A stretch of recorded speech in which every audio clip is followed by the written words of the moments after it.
Welcome back. అసలు మెట్రోపై ఏం జరుగుతోంది? నెలన్నర క్రితమే ముఖ్యంగా మెట్రోకు సంబంధించి పూర్తిగా సహకరిస్తామనడం అండ్ దానికి సంబంధించి అంటే ఫస్ట్ ఫేజ్ టేక్ ఓవర్ కావచ్చు అండ్ సెకండ్ ఫేజ్ విస్తరణకు సంబంధించి కావచ్చు, వీటన్నిటిపైన ఎంత ఖర్చు అవుతుంది ఏంటి వివిధ లెక్కలకు సంబంధించి నివేదిక ఇచ్చేందుకు ఎస్బీఐ క్యాప్స్కి అందించిన విషయం తెలిసిందే. బట్ ఇప్పటి వరకు దాని దగ్గర నుంచి ఎటువంటి నివేదిక వచ్చినటువంటి పరిస్థితి అయితే కనిపించట్లేదు. మరోవైపు రాష్ట్ర ప్రభుత్వాన్ని 13,600 కోట్లు సేకరించుకోవాలని చెప్పేసి కేంద్రం చెప్పినట్టుగా తెలుస్తోంది. రాష్ట్ర ప్రతినిధిగా జయేష్ రంజన్ను ప్రకటించారు. బట్ అటు కేంద్రం నుంచి ప్రతినిధి అయితే ప్రకటన ఇంతవరకు మనకు కనిపించలేదు. అసలు ఏం జరుగుతుంది దీనిపై ఇటు రాష్ట్ర ప్రభుత్వం నుంచి కావచ్చు, ప్రతిపక్షాల నుంచి కావచ్చు విమర్శలు వ్యక్తమవుతున్నటువంటి క్రమంలో డిస్కస్ చేద్దాం. గెస్టులు సిద్ధంగా ఉన్నారు. బీజేపీ సీనియర్ నాయకులు అమర్నాథ్ గారు. నమస్తే అండి అమర్నాథ్ గారు, welcome to the debate. Sumitra Anand గారు, వీరు బీఆర్ఎస్ సీనియర్ నాయకురాలు. నమస్తే అండి సుమిత్ర ఆనంద్ గారు, welcome to the debate. Gauri Satish గారు, వీరు కాంగ్రెస్ సీనియర్ నాయకులు. నమస్తే అండి గౌరీ సతీష్ గారు, వెల్కమ్ టు ద డిబేట్. ముందుగా అమర్నాథ్ గారు, మీ దగ్గర నుంచే మొదలు పెడదాం అనుకుంటున్నా. చెప్పండి మేడం. సో గతంలో అంటే వాళ్ళు కొన్ని డిమాండ్స్ చెయ్యడము 50-50 రేషియోలోన ఇటువంటి లెక్కలు జరగడము, ఆ తర్వాత చర్చలు జరగడము సాఫీగా సాగిపోతుంది అనుకుంటున్నటువంటి క్రమంలో నెలన్నర అయినా కూడా కేంద్రం దగ్గర నుంచి ఎటువంటి పురోగతి లేదు అనేటువంటి దానిపైన ఇక్కడ రాష్ట్ర ప్రభుత్వం నుంచి కూడా విమర్శలు వస్తున్నాయి. సో దీనిపైన ఏం చెబుతారు? జ్యోత్స్న గారు, మొదట మీకు మన మిత్రులందరికీ నమస్కారం. ఇప్పుడు ఈ రాష్ట్రంలో ఎట్లా ఉందంటే ముఖ్యమంత్రి ఆలోచన ఆడలేక మధ్యలో ఓడు అని వెనకట ఒక సామెత ఉంది.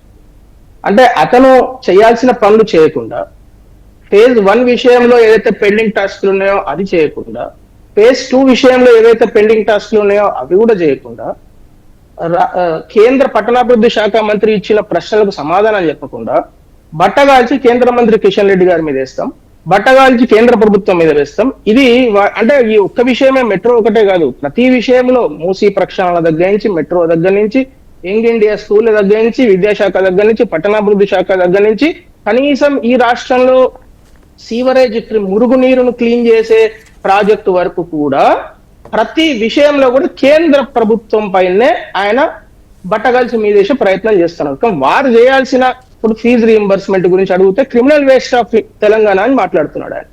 ఎంత అన్యాయం అండి! అందు గురించి మేమందరం క్రిమినల్ వేస్ట్ కాబట్టి ఇది వేసుకొని వచ్చాడు. We are criminal waste of Telangana. ఇప్పుడు నెక్స్ట్ టాపిక్ మనం అదే మాట్లాడుకుంటాం, మళ్ళీ మీరు అక్కడ ప్రస్తావించాల్సి ఉంటుంది. సో చెప్తున్నాను ఈ అంశానికి. అయితే ఇక్కడ మీరు కిషన్ రెడ్డి సార్ ప్రస్తావన తీశారు కదా, ఆ టైంలో ఈవెన్ అందరం కూడా కిషన్ రెడ్డి గారిది ఇందులో ఏముంటుంది, ఇక్కడ రాష్ట్రానికి సంబంధించి అంటే మనం ఇచ్చేటువంటి ప్రాజెక్ట్ డీటెయిల్స్ కావచ్చు, వీటన్నిటిపైన మీరు ఎలాంటి అప్రోచ్మెంట్ ఉంటుంది, ఒకవేళ కిషన్ రెడ్డి గారు ఒక మాట చెప్తే ఎలా అయిపోతుందని పలు రకాల డిస్కషన్స్ కూడా ఈవెన్ మన వేదికగా కూడా జరిగాయి. సో ఇక్కడ ఆ తర్వాత కూడా కిషన్ రెడ్డి గారు సీఎం గారు వెళ్ళి కలిశారు, ఒక ఒప్పందం జరిగింది, 50-50 రేషియో అన్నారు. సో ఎస్బీఐ క్యాప్స్కు నివేదిక ఇవ్వాలని అప్పగించారు. ఇంతవరకు అది కదిలింది లేదు, పెట్టింది లేదు. మరోవైపు రాష్ట్ర ప్రభుత్వానికి 13,600 కోట్లు సేకరించుకోండి అని చెప్తున్నారు. అండ్ ఇక్కడనేమో ప్రతినిధిని ప్రకటించారు, కేంద్రం నుంచి ప్రకటన లేదు. అంటే ఇక్కడ మీ ఆలస్యానికి సంబంధించి క్వశ్చన్, ఇక్కడ వీళ్ళు చేసిన విమర్శలు ఇలా అంటున్నారు అలా అంటున్నారు అనేది కాదు, ఇది అసలు ఒకటి అట్లా జ్యోత్స్న గారు. నేను ఒక్కొక్క విషయం చెప్తూ ఉంటా, మీరు ఒక్కొక్క విషయం గురించి అర్థం చేసుకుని తర్వాత మీరు ప్రశ్నించండి. ఫస్ట్ ఏం జరిగింది మేడం, ముఖ్యమంత్రి గారు రేవంత్ రెడ్డి గారు ఒక లేఖ రాశారు in the month of May. ఏం చేశారు? May 25, to be very precise, మాకు IRFC కి HMRL కు మధ్య ఒప్పందం జరిగింది. వారు దూబే గారు వచ్చారు ఇక్కడికి హైదరాబాద్ కు, వాళ్ళు ఫోటోలు దిగారు, MOU అయిపోయింది. నాకు 4% మిత్తితోని మన జపనీస్ సంస్థ డబ్బులు ఇచ్చింది, IRFC దానికి మీడియేటర్ గా ఉన్నది, మాకు డబ్బులు వచ్చేసినాయని ఎవరు ప్రకటించారు మేడం? కేంద్ర మంత్రి కిషన్ రెడ్డి గారు ప్రకటించారా, ముఖ్యమంత్రి గారు ప్రకటించారా? ఫస్ట్ ప్రశ్న. రెండోది, ప్రకటించారా? అయిపోయింది, MOU అయిపోయిందని సంతకాలు పెట్టారు, పేపర్లో పెద్ద పెద్ద ఫోటోలు వచ్చేసినాయి, ఆల్రెడీ మెట్రో మేము అక్వైర్ చేసేసినాం, రేపటి నుంచి మేమే నడిపిస్తున్నామని ముఖ్యమంత్రి గారు ప్రకటించిన తర్వాత ఏం జరిగింది? సడన్ గా IRFC సంస్థకు జైకా నుంచి రావాల్సిన నిధులు ఈ ఏదైతే పెండింగ్ ఉన్నదో, అంటే ఫేజ్ 1 లో వాళ్ళు 6 పెండింగ్ అంశాలు ప్రస్తావించారు. ఒకటి, హైదరాబాద్ ఫేజ్ 1 ఏదైతే ఛానల్ ఉన్నదో ఫలక్నామా వరకు, అంటే ప్యారడైజ్ నుంచి ఫలక్నామా వరకు ఉండాల్సిన లైన్ MGBS వరకే ఉంది. మిగతా ఫలక్నామా వరకు ఎవరు పూర్తి చేస్తారు, ఏ టైంకు పూర్తి చేస్తారు, ఏ విధంగా పూర్తి చేస్తారు అనే ప్రశ్నకి ఇప్పటి వరకు ముఖ్యమంత్రి గారి నుంచి సమాధానం లేదు. 2, యుటిలిటీ బిల్స్, అంటే మెట్రో ఎలక్ట్రిసిటీ మీద నడుస్తుంది కదా, ఆ ఎలక్ట్రిసిటీ బిల్స్ ఎవరు డైరెక్ట్ అంటే మెట్రో పే చేస్తుందా లేకుండా స్టేట్ గవర్నమెంట్ పే చేస్తుందా, ఇప్పటి వరకు DPR లో ప్రస్తావించలేదు. వాళ్ళు ఇప్పటి వరకు దాని గురించి ముఖ్యమంత్రి గారు ఏది మాట చెప్పలేదు. 3, హెరిటేజ్ విషయంలో 418 సబ్జెక్టు కరెక్షన్ నెంబరు 418 హెరిటేజ్ కట్టడాలు ఉన్నాయి, ఏది ఫలక్నామా వరకు లైన్ లో. దాని మీద అఫిడవిట్ సబ్మిట్ చేయలేదండి స్టేట్ గవర్నమెంట్. ఇప్పటి వరకు అన్యాయం ఏంటంటే హైకోర్టులో కేసు నడుస్తున్నది. కేసు వేసింది ఆ కట్టడాల యజమానులు, కేసు వేసింది ఎంఐఎం పార్టీ. ఎంఐఎం దోస్తాని వల్ల ఇప్పటి వరకు స్టేట్ గవర్నమెంట్, అప్పుడున్న బీఆర్ఎస్ ప్రభుత్వము, ఇప్పుడున్న కాంగ్రెస్ ప్రభుత్వము 8 సంవత్సరాల నుంచి అఫిడవిట్ కూడా సబ్మిట్ చేయలేదు హైకోర్టులో. కావాలంటే మీరు వెళ్ళి కనుక్కోండి, నేను చెప్పే ఏది అబద్ధం లేదు. 4వది, ఇప్పటి వరకు ఓల్డ్ సిటీ యొక్క కాంపెన్సేషన్ డిసైడ్ చేయలేదు. అంటే ఓల్డ్ సిటీలో గజానికి ఎంత ఇస్తారు అంటే స్క్వేర్ ఫీట్ ప్రకారం అసలు ఎన్ని టీడీఆర్లు ఇస్తారు, ఎన్ని స్క్వేర్ ఫీట్. ఇప్పుడు సపోజ్ మీరు ప్యారడైజ్ దగ్గర తీసుకోండి, 80,000 రూపాయలు ఇచ్చినాము. అట్లాగే అక్కడ కూడా డిసైడ్ కావాలి కదా, ఇప్పుడు డిసైడ్ చేయలేదు 8 ఏళ్ల నుంచి. విచిత్రం ఏంటంటే ఇప్పుడు ఈ ఎస్బీఐ క్యాప్స్ నివేదిక అంటే ఏ యాంగిల్ లో ఇవ్వాలి? ఈ నివేదిక కంప్లీట్ చేయండి. ఇప్పుడు కాదండి, ఇలా ఇప్పుడు మీరు మొత్తం చెప్పుకుంటూ వెళ్ళిపోతారు. మన సమయం అయిపోయిన తర్వాత మళ్ళీ మీకే ఎంగేజ్ అయిపోతా. ప్లీజ్ దయచేసి ఇప్పుడు ఎస్బీఐ క్యాప్స్ ఏం చేయాలి, దీని నివేదిక అంటే అదేమి ఇవ్వాలి? పైన మాట్లాడితే ఎట్లా కుదురుతుంది? క్లియర్ గా ఏమేం పెండింగ్ ఉన్నాయి, ఎందుకు పెండింగ్ ఉన్నాయి, ఎందుకు పదే పదే రాష్ట్ర ప్రభుత్వము అసలు ఫేజ్ 1 తో సంబంధం లేకుండా ఫేజ్ 2 కు క్లియరెన్స్ ఇవ్వండి అని ఎందుకు అడుగుతున్నది? ఫేజ్ 1 కు సంబంధం లేకుండా ఫేజ్ 2 క్లియరెన్స్ అని ఎవరైనా అడుగుతారా? ఎందుకు అడుగుతున్నది? ఆ ప్రశ్నకు సమాధానం కాంగ్రెస్ పార్టీ చెప్పాలి కదా. ఇంకొక విషయం నేను చెప్పి నా ఆర్గ్యుమెంట్ పూర్తి చేస్తాను. 13,600 కోట్ల కోసము వీళ్ళు 84 కోట్లేమో ఫీజు కట్టారు, 176 కోట్లేమో దానికి కమిషన్ కింద కమిషన్ ఏజెంట్ ఇచ్చాయని ముఖ్యమంత్రి గారు స్వయాన జూన్ 14వ తారీఖు రాసిన లేఖలో, కేంద్ర మంత్రి కిషన్ రెడ్డి గారికి రాసిన లేఖలో ప్రస్తావన చేశారు. 84 కోట్లు 176 కోట్లు. మరి అవి వాపస్ ఎవరు తీసుకొస్తారు, వచ్చినాయా రాలేదా, దాని మీద ఇప్పటి వరకు ఒక్క సమాధానం గానీ ఒక ప్రకటన గానీ లేదు. ఇంకొక పాయింట్ చెప్తాను. మొదట ఏం చెప్పారు? IDBI bank DHRC, Delhi Metro regulatory ఏదైతే ఉందో company, Delhi Metro Rail company and IDBI bank రెండు కలిపి ఏదైతే కన్సల్టెన్సీ చేసి డిపిఆర్ తయారు చేశారో పూర్తిగా అయిపోయినది. దానికి డ్యూ డిలిజెన్స్ కంప్లీట్ అయిపోయింది, తర్వాత దానికి సంబంధించిన అలైన్మెంట్ కంప్లీట్ అయిపోయింది. ఇవన్నీ కంప్లీట్ అయిపోయాయి అని స్వయాన ముఖ్యమంత్రి గారే తను రాసిన లేఖలో జూన్ 14వ తారీఖు ప్రకటన చేయడం జరిగింది. అంటే ఇవన్నీ కంప్లీట్ అయినప్పుడు నేను అడిగిన ప్రశ్న, ఎస్బీఐ క్యాప్స్ యొక్క రోల్ ఏందండి? ఇవన్నీ కంప్లీట్ అయిపోయినాయి, ఎస్బీఐ క్యాప్స్ ఏం చేయాలి? ఇవన్నీ చేయాలనే మీరు ఎస్బీఐ క్యాప్స్ గురించి మాట్లాడుతున్నారు. ఇవన్నీ కంప్లీట్ అయినాయని ముఖ్యమంత్రి గారు ప్రకటించినప్పుడు సింపుల్ గా పైన హెడ్డింగ్ ఎస్బీఐ క్యాప్స్ అని రాసుకుంటే అయిపోతుంది. లాస్ట్ క్వశ్చన్ ఏంటంటే కాంగ్రెస్ పార్టీకి అట్లాగే ముఖ్యమంత్రి గారికి, నిజంగా మీకు చిత్తశుద్ధి ఉంటే మీరు ఒక క్లియర్ శ్వేతపత్రం రిలీజ్ చేస్తారా, ప్రకటన చేస్తారా? మేము మెట్రో ఫేజ్ 1 గిన్ని రోజులలో పూర్తి చేస్తాం, ఫలక్నామా వరకు గిన్ని రోజులలో పూర్తి చేస్తాం, ఇది మా కమిట్మెంట్, ఈ విధంగా చేస్తాం. మెట్రో అక్విజిషన్, ల్యాండ్ అక్విజిషన్ ఇంకా 85% పెండింగ్ ఉన్నదని కేంద్ర ప్రభుత్వం అడిగింది. పోనీ 85% పెండింగ్ గిన్ని రోజులలో పూర్తి చేస్తాం అని ప్రకటన చేశారా? పట్టగాల్చి మీ దేశుడు ఏముంది మేడం, నేను కూడా చేస్తా, ఎవరైనా చేస్తారు. అసలు పని చెయ్యాలంటే, ఒక్కొక్క ఫైల్ కదిలియాలంటే అది కదా ముఖ్యమంత్రి గారు దమ్ము. చేతగాని ముఖ్యమంత్రి ఏం మాట్లాడతాడు? గౌరీ సతీష్ గారి సమాధానం తీసుకుందాం. అంతకన్నా ముందు ఇది మాట్లాడాలి, పని చేసి చూపించాలి దమ్ము ఉంటే. సుమిత్రానంద్ గారు మీరేం చెప్తారు ఈ మెట్రో అంశానికి సంబంధించి? ప్రస్తుతం అంటే నెలన్నర క్రితం మాట్లాడుకున్నాం, బట్ మళ్ళీ మాట్లాడుకోవాల్సినటువంటి అవసరం పడుతోంది. ఏంటి మీ ఒపీనియన్ ఏంటి? అంటే అమర్నాథ్ గారు అన్నట్టు ఇక్కడే మొదటి నుంచే మొత్తం ఉందా, లేదంటే ఆలస్యాన్ని బట్టి చూస్తున్నారా? మీరేం చెప్తారు?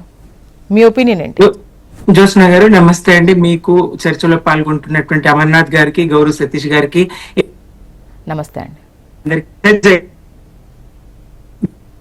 తేలిక అనే టైటిల్ కాదు, విఫలం, రాష్ట్ర ప్రభుత్వం విఫలం చెందింది. సుమిత్ర ఆనంద్ గారు, సిగ్నల్ ఇష్యూ ఉన్నట్టుంది, మీ వాయిస్ ఈలోపు సతీష్ గారు. సతీష్ గారు మీ దగ్గర నుంచి సమాధానం ఎక్స్పెక్ట్ చేస్తున్నాం. ఇప్పుడు ఎస్బీఐ క్యాప్స్ అనేది డెఫినెట్ గా ఈ ఫైనాన్షియల్ డీలింగ్ సంబంధించి ఇప్పుడు 50-50 రేషియోలో ఈ క్రమంలో ఏంటి ఎంత ఈ లెక్కలు తర్వాత, బట్ ఈ విస్తరణకు సంబంధించి కావచ్చు, ఉన్నటువంటి అడ్డంకులకు సంబంధించి కావచ్చు, అండ్ ఫస్ట్ టేక్ ఓవర్ సంబంధించి కావచ్చు, ఈ అంశాలపైన ఇప్పటి వరకు మీ దగ్గర క్లారిటీయే లేదు.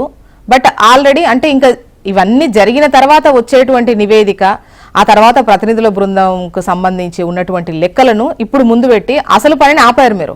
దీనికి సంబంధించిన వరకు క్లారిటీ ఇవ్వలేదు. దీనిపైన శ్వేతపత్రాన్ని డిమాండ్ చేస్తున్నారు. ముందుగా ప్యానెల్లో ఉన్నటువంటి బీఆర్ఎస్ సీనియర్ నాయకురాలు పెద్దలు సుమిత్రానందన్ అక్క గారికి, అదే రకంగా బీజేపీ నాయకులు అమర్నాథ్ గారికి, మీకు హెచ్ఎంటీ ప్రేక్షకులందరూ కూడా నమస్కారం తెలియజేస్తూ, ఒక్కసారి ఎందుకనంటే ఈ దేశంలో విపక్ష పార్టీలు అధికారంలో ఉన్నటువంటి రాష్ట్రాలలో భారతీయ జనతా పార్టీ కేంద్రంలో అధికారంలో ఉంది కాబట్టి నచ్చిత నజరానా నచ్చకపోతే జర్మానా అనే విధంగా నిధుల కేటాయింపులో వ్యవహరిస్తుందా లేదా మనం ప్రత్యక్షంగా చూస్తా ఉన్నాం. అందులో భాగంగానే ఏదైతే కేంద్ర ప్రభుత్వ సంస్థలు రాష్ట్రం వాటా మేరకు, కేంద్ర ప్రభుత్వం యొక్క వాటా మేరకు రావాల్సినటువంటి నిధుల కేటాయింపులో తాత్సర్యం చేస్తుందా లేదా మనందరికి కూడా బాగా తెలుసు. ఎందుకనంటే తెలంగాణ రాష్ట్ర ప్రజలు 8 మంది ఎంపీలను ఇచ్చారు, 8 మంది ఎమ్మెల్యేలను ఇచ్చారు. భారతీయ జనతా పార్టీకి వారు వీలైనంత వరకు ఆశీర్వాదాన్ని అందించడం జరిగింది ఓటు రూపంలో అనేది మనం గుర్తుపెట్టుకోవాలి. దాంతోపాటు భారతీయ జనతా పార్టీ ఒక అబద్ధాన్ని 100 సార్లు చెప్తే నిజమైంది అనుకుంటే ఈ సమాజాన్ని నమ్మే పరిస్థితి లేదు, నమ్మే రోజులు పోయినాయి. అది వాస్తవ పరిస్థితిని గ్రహించే ప్రయత్నం చేయాలి. దాంతో పాటుగా ఏదైతే కేంద్ర ప్రభుత్వ సంస్థలను ఏర్పాటు విషయంలో వివక్ష చూపిస్తుందా లేదనేది మనం అందరం కూడా ఆలోచన చేయాలి. ఎందుకనంటే ఇటీవల మెట్రో విషయంలో ఎవరు అడ్డుకున్నారో, ఎవరు అడ్డుపడుతున్నారో చెప్పి స్వయంగా ముఖ్యమంత్రి గారు, రాష్ట్ర మంత్రులు రాజకీయాలు పక్కన పెట్టి రాష్ట్ర అభివృద్ధి కోసము కేంద్రంలో ఉన్నటువంటి మంత్రుల చుట్టూ ఎన్నిసార్లు ప్రదక్షిణలు చేశారో ఒక్కసారి ఆలోచన చేయాలి.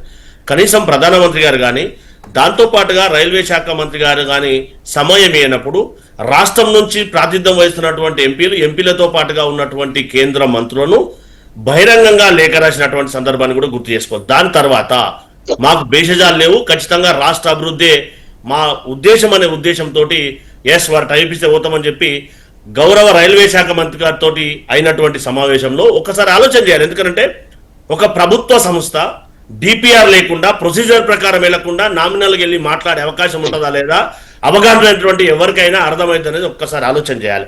అందులో భాగంగానే రైల్వే శాఖ మంత్రి గారి దగ్గరటువంటి సమావేశంలో గౌరవ రాష్ట్రం నుంచి ప్రాతినిధ్యం వహిస్తున్నటువంటి కిషన్ రెడ్డి గారి సారథ్యంలో జరిగినటువంటి సమావేశంలో ముఖ్యమంత్రి గారు కూడా వెళ్ళి అక్కడ అప్పీల్ చేసినటువంటి సందర్భంలో మెట్రో ఫేజ్ 2 ఖచ్చితంగా మేము గతంలో ఎన్నాళ్ళ నుంచో ఇది పెండింగ్ ఉన్నటువంటి మాట ఒక్కసారి వాస్తవమా కాదా మనం అందరం కూడా గుర్తుపెట్టుకోవాలి. దానికి ఉన్నటువంటి సాంకేతిక సమస్యలన్నీ కూడా పరిష్కరించి, రాష్ట్ర పరిధిలో ఉన్నటువంటి అంశాలన్నింటి కూడా పరిష్కరించి, గతంలో ఫేజ్ 1 ఉన్నటువంటి ఒరిజినల్ సిటీ నుంచి శంషాబాద్ వరకు ఉన్నటువంటి ఏదైతే ఎక్స్టెన్షన్ ఉందో దాన్ని ఎక్కడెక్కడ సాంకేతికమైనటువంటి సమస్యలు ఉన్నప్పటికీ ల్యాండ్ అక్విజిషన్. సతీష్ గారు, ఇప్పుడు విస్తరణకు సంబంధించి ఎటువంటివి ల్యాండ్ అక్విజిషన్ లో ఎటువంటి ఇబ్బందులు లేవు, ఎటువంటి కేసులు లేవు, ఆ పరిహారంకు సంబంధించి కావచ్చు, ఈ అంశాలు అన్ని కూడా అన్ని ఒక కొలిక్కొచ్చాయా దానిపైనే కదా వీళ్ళు అడుగుతున్నారు. సో మీరు అన్నదే కనుక అన్ని క్లియర్ అయిపోయినాయి, ఫుల్ ఫ్లెడ్జ్డ్ గా ఉంది, ఇంకా టేక్ ఓవర్ చేసుకోవడం విస్తరించడమే. అది మీ ఇద్దరు 50-50 రేషియోలో వర్కే ముందుకు వెళ్లాల్సినటువంటి అవసరం ఉంది, అమౌంట్ రిలీజ్ చేయాల్సినటువంటి అవసరం ఉంది అని అంటే మిమ్మల్ని 13,600 కోట్లు జమ చేయాలంటున్నారు. ఈ అంశానికి సంబంధించి ఇటు శ్వేతపత్రం ఎంతవరకు పనులైనాయి, ఏం కావాల్సినటువంటి అవసరం ఉంది అనేది శ్వేతపత్రం రిలీజ్ చేయమంటున్నారు. దాంట్లో అప్పుడు మీరు అన్నయ్యన్ని కరెక్ట్ అయితే వైట్ పేపర్ అనేది ఈజీ కదా, రిలీజ్ చేస్తారు కదా మీరు చానే. ఇప్పుడు పెట్టే వాళ్ళు మన వాళ్ళు అయితే ఎక్కడ కూర్చున్నా మనకు వడ్డింపు జరుగుతున్నది వాస్తవ పరిస్థితి. ఇందాక నేను ప్రస్తావించినట్టుగా విపక్షాలు అధికారం ఉన్నటువంటి రాష్ట్రాలలో ఏ విధంగా నిధుల కేటాయింపు వివక్ష జరుగుతుందో ఒక్కసారి ఆలోచన చేయాలి. దాంతో పాటుగా ఏదైతే మెట్రో విషయంలో 50-50 రేషియోలో స్టేట్ కానీ సెంట్రల్ కానీ మిగతా డిపిఆర్ విషయంలో కూడా పర్ఫెక్ట్ గా సబ్మిట్ చేసిన తర్వాతనే 50-50 రేషియోకు కేంద్ర ప్రభుత్వం గౌరవ రైల్వే శాఖ మంత్రి గారు చెప్పినటువంటి మాట ఒక్కసారి గుర్తు చేసుకోవాలి. దాంతోపాటు 13,600 కోట్లు రాష్ట్ర వాటా మేము సిద్ధం చేసుకున్న తర్వాత కేంద్ర ప్రభుత్వం ఎందుకు 45 రోజుల నుంచి తాత్సర్యం చేస్తుందో ఒక్కసారి ఆలోచన చేయాలి. ఎందుకనంటే ఈ రాష్ట్రానికి రావాల్సినటువంటి నిధుల కేటాయింపులో వారు వసూలు చేస్తున్నటువంటిది ఏంది, కేటాయిస్తుంది ఏందో మనందరూ కూడా బాగా తెలుసు కదా. అంటే 13,600 కోట్లు మీరు రెడీ చేసుకున్నారా? 100% ఎందుకనంటే ఫేజ్ మేనర్ లో ల్యాండ్ అక్విజిషన్ కానీ మిగతా నిర్మాణాత్మకమైనటువంటి ఎక్స్పెండిచర్ కానీ ఫేజ్ మేనర్ లో రిలీజ్ చేయడానికి రాష్ట్ర ప్రభుత్వం సిద్ధం చేసుకున్నటువంటి పరిస్థితి. అందుకే కదా 45 డేస్ నుంచి కేంద్ర ప్రభుత్వం నుంచి ఏదైతే ఎస్బీఐ క్యాప్స్ ద్వారా రావాల్సినటువంటి కేంద్ర ప్రభుత్వం అనుమతితోటి వాళ్ళ 50% షేర్ను ఎందుకు రిలీజ్ చేయడం లేదు, ఎందుకు దానికి గ్రీన్ ఛానల్ ఇచ్చి దాన్ని కేటాయించవలసిన బాధ్యత కేంద్ర ప్రభుత్వం ఉంది కదా.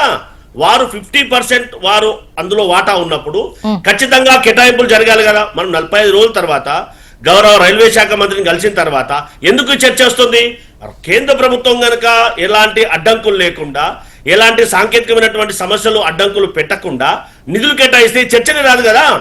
రాష్ట్ర ప్రభుత్వానికి రావాల్సినటువంటి హైదరాబాద్ మనయారంగా ఉన్నటువంటి మెట్రో లైన్ కు ఒక దిశా నిర్దేశం చేసుకోవడానికి అవకాశం ఉంటుంది కదా. అంటే సతీష్ గారు, ఇక్కడ ఇష్యూ ఎక్కడ వస్తుందంటే ఫైనల్ గా అమౌంట్ అంటే ఫైనాన్స్ కు సంబంధించినటువంటి ఇష్యూస్ ఇక్కడ. ఎట్ ద సేమ్ టైం ఇద్దరు 50-50 అన్న టైంలో ఒక నెలలో పూర్తి స్థాయిలో మీరు ఇక్కడ వరకు చేశారు, ఇవి ఉన్నాయి, ఈ పూర్తి లెక్కలు అనేవి వాళ్ళకి ఇంపార్టెంట్.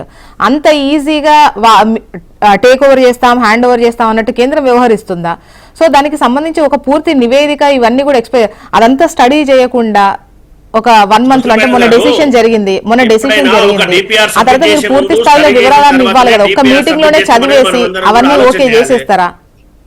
జ్యోత్స్న మేడం గారు, ఒక ప్రాజెక్ట్ కు సంబంధించినటువంటి డిపిఆర్ సబ్మిట్ చేసే ముందు అవన్నీ స్టడీ చేసి సబ్మిట్ చేస్తారా? ఓవరాల్ గా ఊరికే మాట్లాడతారా? భారతీయ జనతా పార్టీ వాళ్ళు మాట్లాడినట్టుగా ఏ ప్రభుత్వ విధానమైనా, ఏ ప్రభుత్వం ప్రొసీజర్ ల్యాబ్స్ అలా ఉండే అవకాశం ఉంటుందా?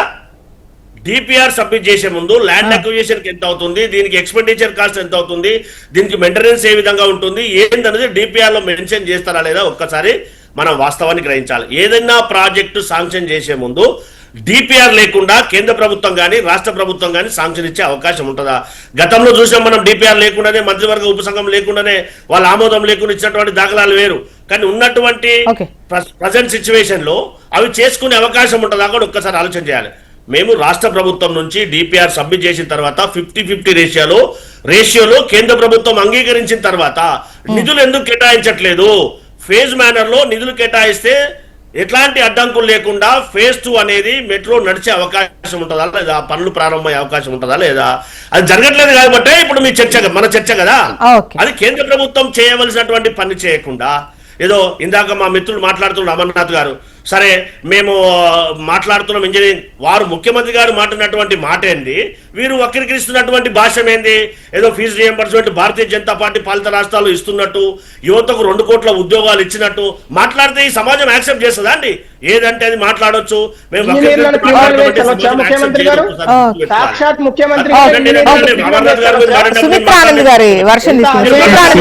చెప్పండి, మీరు చెప్పాలనుకుంటున్నది ఒకటి. ఈవెన్ గత అంటే మీ హయాంలోకి సంబంధించి కూడా పలు ప్రశ్నలు అమర్నాథ్ గారు వేయడం జరిగింది.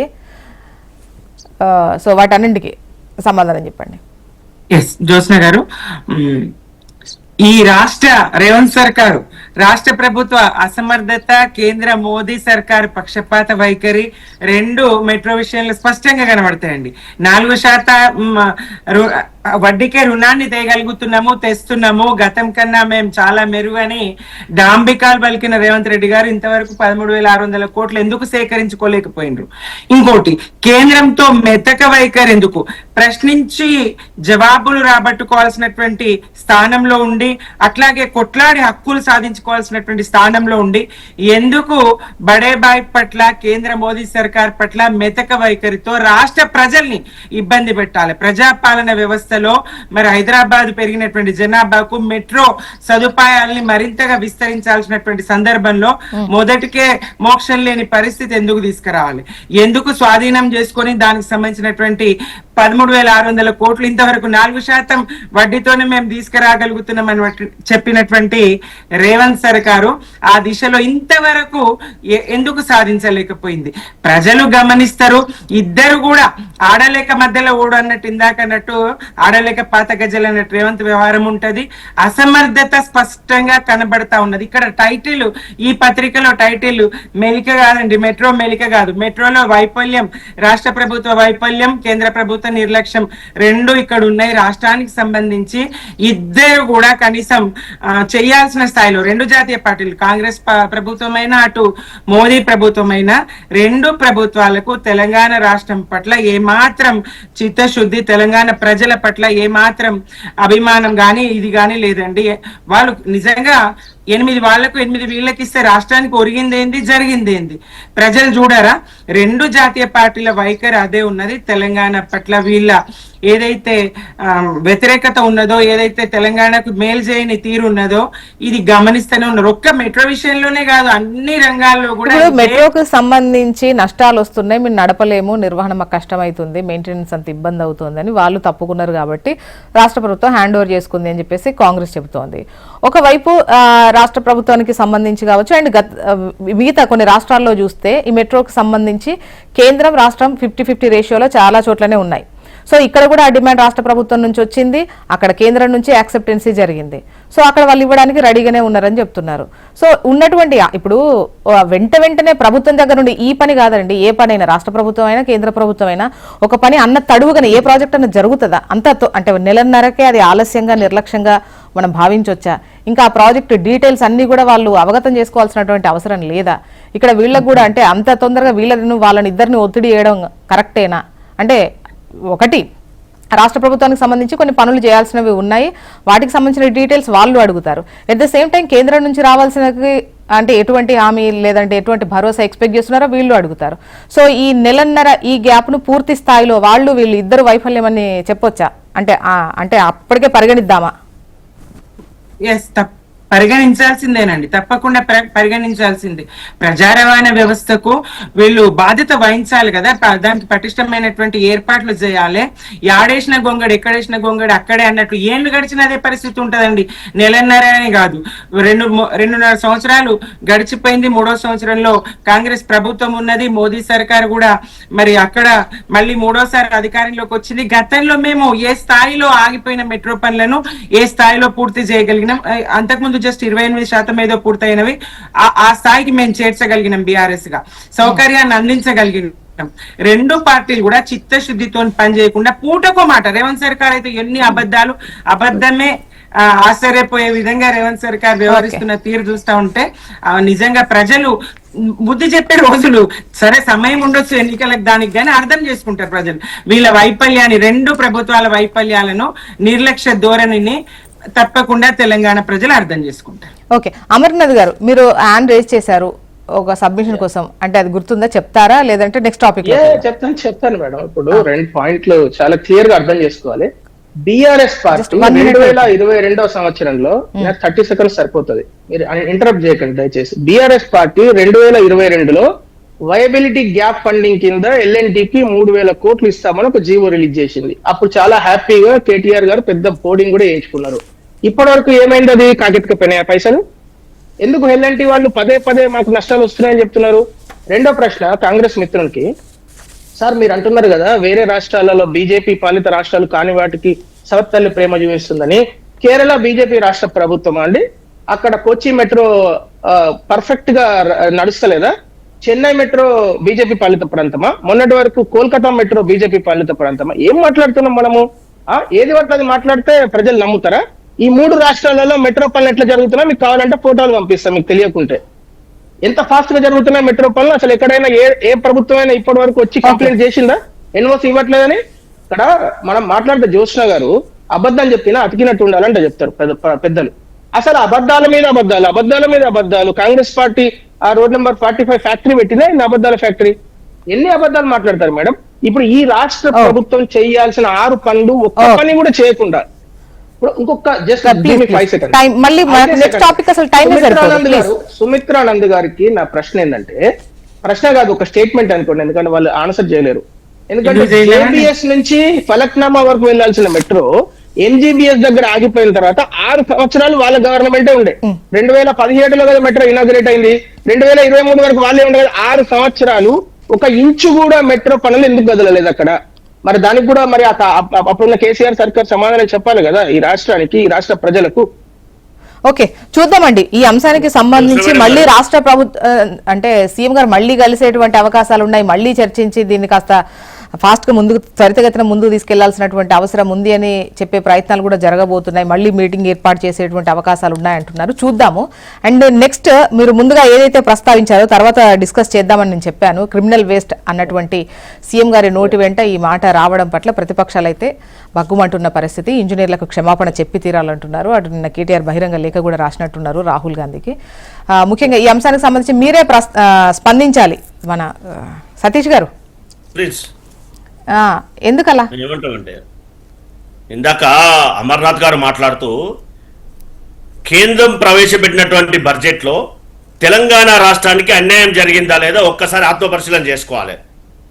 దాంతో పాటుగా మెట్రో ఒక్కటే కాదు, రాష్ట్రాలకు కేంద్ర ప్రభుత్వం నుంచి కేటాయించవలసినటువంటి నిధుల్లో వ్యత్యాసం ఉందా లేదా ఒక్కసారి మనం అందరం కూడా ఆలోచిస్తుంది. ఒక్క ఎగ్జాంపుల్ చెప్తా.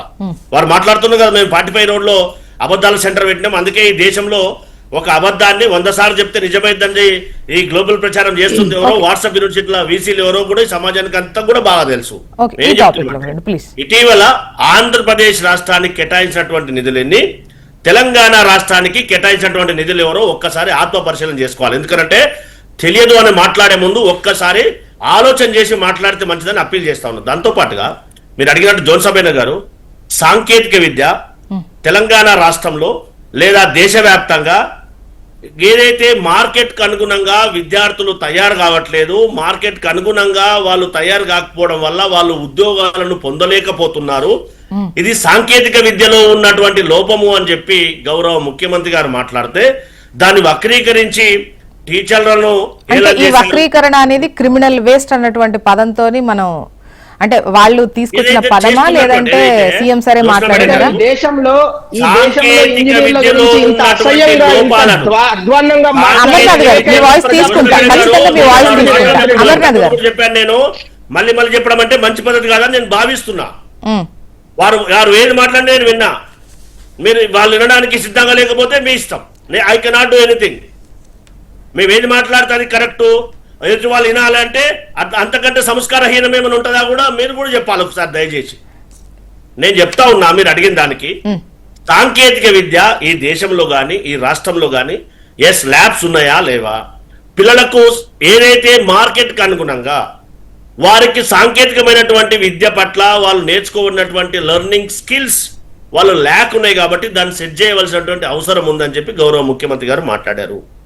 గతంలో మేము బీఆర్ఎస్ పార్టీ అధికారంలో ఉన్నప్పుడు వాళ్ళు ఏం మాట్లాడో ఒకసారి గుర్తు చేస్తారు. 2 మాటలల్లా కనీసం టీచర్లను వారి ఎవరైతే రిప్రజెంట్ చేస్తారో మీ భార్యలు కూడా మీ మాట వినటువంటి వాళ్ళు, దాంతో పాటుగా డాక్టర్ పేషెంట్లంతా కూడా మీ మాట వింటారన్నటువంటి వీళ్ళు ఇప్పుడు మాట్లాడితే అంతకంటే ఈయన మేము ఉంటుందా? లైవ్ లో ఉన్నటువంటి వాళ్ళం మేమందరం. ఇవి వాస్తవ పరిస్థితులు.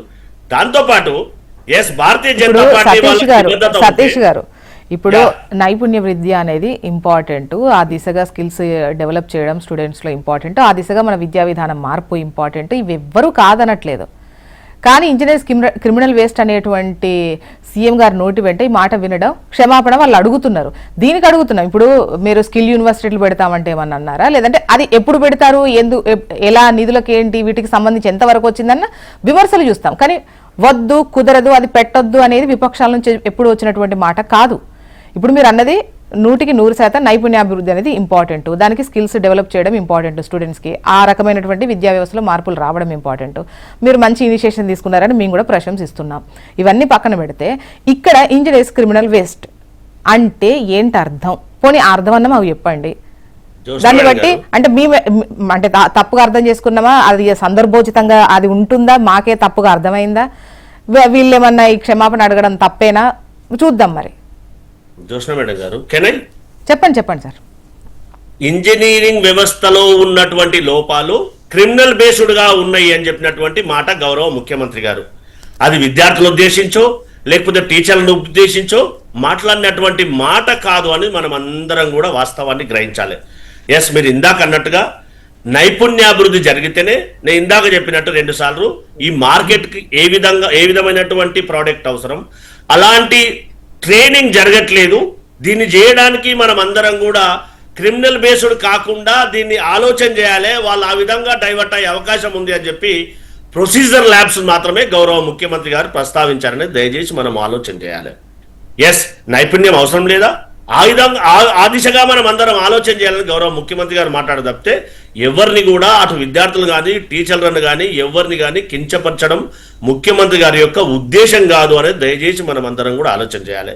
ఇటు బీఆర్ఎస్ కానీ భారతీయ జనతా పార్టీ కానీ ఎస్, పిల్లలకు స్కిల్ అవసరం లేదు, అబద్ధాన్ని 100 సార్లు చెప్పేదానికి ట్రైనింగ్ అయిపోతే సరిపోద్దని వాళ్ళు అనుకుంటే మేమేం చేయలేము కదా. వాళ్ళ డిమాండ్ మీరు అన్న లైన్ లో లేదు కదా, వాళ్ళని ప్రస్తావించి వాళ్ళు అది వద్దంటే సరిపోదు కదా అనడానికి లేదు కదా సతీష్ సార్. నేనేమంటే వ్యవస్థలో ఉన్నటువంటి లోపాలను విద్యార్థులను ఉద్దేశించి కాదు, వ్యవస్థలో ఏదైతే ఇంజనీరింగ్ విద్యా వ్యవస్థలో ఉన్నటువంటి లోపాలనే గౌరవ ముఖ్యమంత్రి గారు ప్రస్తావించారు. అది కదా వాస్తవ పరిస్థితి. విద్యార్థులు ఎక్కడ ఆనంద్ గారు, సీఎం గారు ఇంజనీరింగ్ విద్యా వ్యవస్థలో ఉన్నటువంటి లోపాలను ప్రస్తావించేటువంటి టైంలో అన్నటువంటి విషయాన్ని మీరు వక్రీకరించి ఆయనతో క్షమాపణ ఎక్స్పెక్ట్ చేస్తున్నారు అంటే మీ సమాధానం? జ్యోత్స్న గారు, ఇది దుర్మార్గమైన వ్యాఖ్యలు.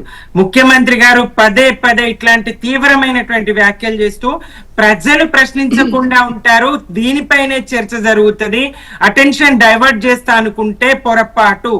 ప్రతి అంశంలో కూడా ఇంజనీర్ల ప్రతిభ ప్రపంచం గుర్తిస్తుంది. భారతీయ ఇంజనీర్ల ప్రతిభ ప్రపంచ దేశాలు ఆహ్వానిస్తాయి. అనేక దేశాల్లో లక్షలాదిగా భారతీయ ఇంజనీర్లు పనిచేస్తూ ఉంటారు. రేవంత్ రెడ్డి గారు కూడా ఇంజనీర్ల సాయం లేకుండా ఆయన తిరిగే కారు, ఉండే ఇల్లు, ఏదైనా ఇంజనీర్ల ప్రతిభతోనే ఇవాళ మనుగడ కొనసాగిస్తున్నటువంటి దశలో మొత్తం వ్యవస్థకే ఎన్ని లక్షల మంది ఇంజనీర్లు బయటకు వస్తున్నారు.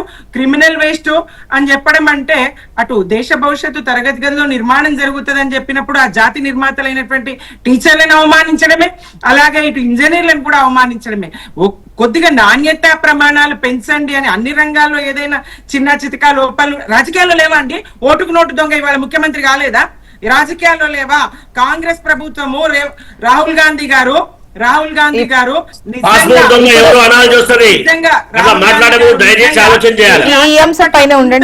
కన్సర్న్ ఉందా?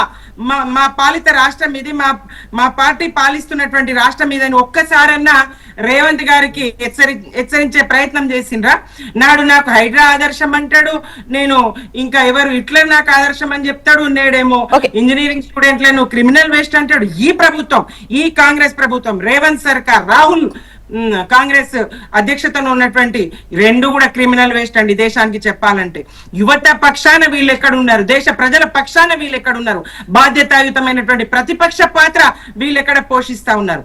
ఎంతసేపు ఇట్లాంటి మాటలతో కనీసం రాష్ట్రంలో ఏం జరుగుతుంది ఒక్కసారి పరిశీలించాలి, ఆయనకు పగ్గాలు వేసే ప్రయత్నం చేయాలి. రేవంత్ రెడ్డికి పదే పదే ఇట్లాంటి తీవ్రమైన వ్యాఖ్యలు చేస్తూ అటు ప్రజలను, ఇటు విద్యార్థులను, ఇటు ఒక్క రంగాన్ని కాదు ఆయన అవమానించేది. ఇంజనీరింగ్ విద్యా విధానంలో మార్పులు రావాల్సినటువంటి అవసరం ఉందా లేదా? దాని గురించి ఒక 30 సెకండ్స్ చెప్పండి. ఎస్, ఖచ్చితంగా రావాల్సిందే. దానికోసం ప్రభుత్వం బాధ్యత లేదా? నోటి మాటలతో అవమానిస్తే సరిపోతుందా?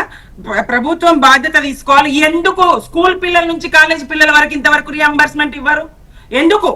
బీసీ ఎస్సీ ఎస్టీ విద్యార్థులు చదివేటువంటి బెస్ట్ అవైలబుల్ స్కూళ్లకు లేవు, కాలేజీలకు లేవు. ఎందుకు? తప్పించుకోవడానిక? ప్రభుత్వం బాధ్యత నుంచి తప్పించుకోవడానికి ఇంజనీరింగ్ స్టూడెంట్స్ అందరూ క్రిమినల్ వేస్ట్ అనడమా? ఇంజనీర్లు అందరిని అనడమా? బాధ్యత ప్రభుత్వం వహించాలి, తనిఖీ స్పష్టంగా ఉండాలి, చెయ్యాల్సిన క్రిమినల్ వేస్ట్ అనడం. నువ్వు కాంగ్రెస్ ప్రభుత్వం, రేవంత్ సర్కార్ క్రిమినల్ వేస్ట్ బాధ్యతల నుంచి తప్పుకుంటూ ఎదుటి వాళ్ళ మీద నింద మోపడం అంటే దుర్మార్గం. క్షమాపణ చెప్పాల్సిందే కేటీఆర్ గారు ప్రస్తావించినట్టు, లేఖ రాసినట్టు రాహుల్ గాంధీ గారి వైపు ఒకసారి దృష్టి పెట్టాలి. ఈ రాష్ట్రాన్ని, కాంగ్రెస్ పార్టీని రెండు వైపులా చూస్తున్న రేవంత్ రెడ్డి గారు నాలాంటి ఇంజనీర్ను, తెలంగాణ ఇంజనీర్ను క్రిమినల్ వేస్ట్ అంటే నేను గర్వపడుతున్నాను. ఎందుకంటే ఈ ముఖ్యమంత్రికి ఇంతకన్నా దిగజారేంత నాకు ఇంకా తెలుస్తలేదు. ప్రతిసారి దిగజారుతున్నాడు, ఇదే బాట అనుకున్న ప్రతిసారి ఇంకా కిందికి వెళ్తున్నాడు. ఈ రాష్ట్రంలో మొత్తం సౌత్ ఇండియాలో మొన్న రిలీజ్ చేసిన PLFC సర్వే ప్రకారము 6.8% నిరుద్యోగత, గ్రాడ్యుయేట్స్ లో 20.1%, హైయెస్ట్ ఇన్ ద కంట్రీ. మీరు కావాలంటే వెళ్ళి చూడండి, నేను మాట్లాడేదన్నా తప్పు ఉంటే. 2, ఈ రాష్ట్రంలో ఇంజనీర్లను ఎవరైనా క్రిమినల్ వేస్ట్ అంటారా అండి? మళ్ళీ ఏం మాట్లాడతారు మీరు? వక్రీకరించని అంటున్నారు కదా, వక్రీకరించలేదు, స్ట్రేట్ గా చెప్పేసిండు ఆయన్నే. ఈ రాష్ట్రంలో ప్రొడ్యూస్ అయ్యే ఇంజనీర్లకు వాళ్ళ పేరు రాసుకోవడం రాదు, ఈ రాష్ట్రంలో ప్రొడ్యూస్ అయ్యే ఇంజనీర్లకు కనీసం ఏబిసిడీలు కూడా రావు. ఈ రాష్ట్రంలో ప్రొడ్యూస్ అయ్యే ఇంజనీర్లకు బేసిక్ అంటే క్వాలిటీ కూడా లేదు అని ఆయన మొత్తం ఆయన నోటితోనే చెప్పేసిండు. ఆయన మీరు వక్రీకరించాల్సిన పనే లేదు, మనకు అవకాశం ఇవ్వడు ఆయన. ఆయన డైరెక్ట్ గా చెప్పేసిండు ఈ రాష్ట్రంలో ప్రొడ్యూస్ అయ్యే ఇంజనీర్లకు ఏ మాత్రం బేసిక్ అవగాహన లేదు, బేసిక్ నైపుణ్యం లేదు, వాళ్ళ పేరు కూడా రాసుకోలేరని చెప్పారు. నేను ఒక ప్రశ్న అడుగుతానండి. ఒక ఫుట్బాల్ టీమ్ లో ఒక వ్యక్తి సరిగ్గా పర్ఫామ్ చేయకుండా ఆ వ్యక్తిని తీసేస్తారు. ఎంటైర్ టీం సరిగ్గా పర్ఫామ్ చేయకుండా ఎవరు తప్పండి? కెప్టెన్ తప్పు కదా? ఈ రాష్ట్ర కెప్టెన్ ఎవరు? విద్యాశాఖ మంత్రి తనే, ముఖ్యమంత్రి తనే అయిన ఈ రాష్ట్రంలో విద్యాశాఖలో అత్యంత ఘోరమైన వైఫల్యాలు పదే పదే గురుకుల విద్యార్థులకు అన్నం పెట్టరు, లేకుంటే మన గురుకులాలు అన్ని ప్రైవేట్ అది ఆఫీసులలో నడిపిస్తారు, ప్రైవేట్ బంగుళాలలో నడిపిస్తారు, ప్రైవేట్ భవనాలలో. ఇటువంటి ముఖ్యమంత్రి ఈ రోజు విద్యాశాఖ తన దగ్గరనే పెట్టుకొని క్రిమినల్ వేస్ట్ అంటారా? ఎవరు క్రిమినల్ వేస్ట్ అండి ఈ రాష్ట్రంలో? మేడం, ఇది చాలా జాగ్రత్తగా నేను మాట్లాడుతున్నా, ఒక్కొక్క మాట క్యాలిక్యులేటెడ్ గా మాట్లాడుతున్నా. ఈ రాష్ట్రంలో ఈ రాష్ట్ర అభివృద్ధి పైన ఏ మాత్రం అవగాహన లేకుండా కనీసము యువత విద్యార్థుల గురించి బేసిక్ విషయాలు కూడా తెలియనటువంటి ముఖ్యమంత్రి ఈ రోజు క్రిమినల్ వేస్ట్. విద్యాశాఖలో ఉంటూ విద్యాశాఖలో కనీస ఇంప్రూవ్మెంట్ కూడా లేకుండా, విద్యాశాఖలో గత 2.5 సంవత్సరాలుగా ఒక్క పైసా ఇంప్రూవ్మెంట్ కూడా లేకుండా ఈ రాష్ట్రంలో మొత్తం దేశంలో విద్యాశాఖ కోసము 4.5% ఆఫ్ ది జీడిపి ఖర్చు చేస్తే ఈ రాష్ట్రంలో కేవలం 1.5% కూడా ఖర్చు చేయనటువంటి ముఖ్యమంత్రి, విద్యాశాఖ మంత్రి క్రిమినల్ వేస్ట్ ఆఫ్ తెలంగాణ. అర్థం చేసుకోండి, ఈ రాష్ట్రంలో జీడిపిలో బీహార్ లాంటి స్టేట్లు జీడిపిలో 21% కాలేజెస్ ఈ ఫీజు రియంబర్స్మెంట్ ప్రాతిపదికన లేదంటే ఈ ముఖ్యమంత్రి ఈ విద్యాశాఖ మంత్రి స్కాలర్స్ ప్రాతిపదికన నడిచేటువంటి కొన్ని సర్టిఫికేట్స్ ఇచ్చే విధంగా మాత్రమే నడిపేటువంటి కాలేజెస్ పైన దృష్టి పెట్టాల్సినటువంటి అవసరం ఉంది. చదువుల పట్ల ముఖ్యంగా చాలా సందర్భాల్లో వెనకబడిపోతున్నటువంటి అంటే విద్యా వ్యవస్థలో మార్పులు రావాల్సినటువంటి అవసరం అయితే క్లియర్ గా కనిపిస్తుంది. ఎట్ ద సేమ్ టైం కొన్ని ఉదాహరణలు తీసుకొని టోటల్ ఇంజనీరింగ్ వ్యవస్థను ఇంజనీరింగ్ క్రిమినల్ వేస్ట్ అనడం అనే దానిపైన అర్థం కాల. విద్యాశాఖ మంత్రి జవాబుదారి కాదా మన రష్మి మన జోష్న గారు? సో ఆ విధంగా డెఫినెట్ గా మార్పులు ఎక్స్పెక్ట్ చేయడం ఓకే గానీ టోటల్ ఇంజనీర్స్ నే క్రిమినల్ వేస్ట్ అనేటువంటి సంబోధించడం అయితే కరెక్ట్ కాదు అనేది విపక్షాల మాట. దానికి సంబంధించి సీఎం గారు సమాధానం చెప్పి తీరాలి, ఇంకా చెప్పాలంటే క్షమాపణ చెప్పి తీరాలి అని చెప్పేసి వాళ్ళు అంటున్నారు. మరి దీనిపైన సీఎం గారు ఎట్లా స్పందిస్తారో చూద్దాము. And thank you so much అండి డిస్కషన్ లో పాల్గొన్నందుకు. సుమిత్ర ఆనంద్ గారు, అమర్నాథ్ గారు, గౌరీ సతీష్ గారు, థ్యాంక్ యూ అండి. ఇది వాళ్ళ న్యూస్ అనాలిసిస్. చూస్తూనే ఉండండి హెచ్ఎం టీవీ. వార్త ఆగదు, నిజం తాగదు.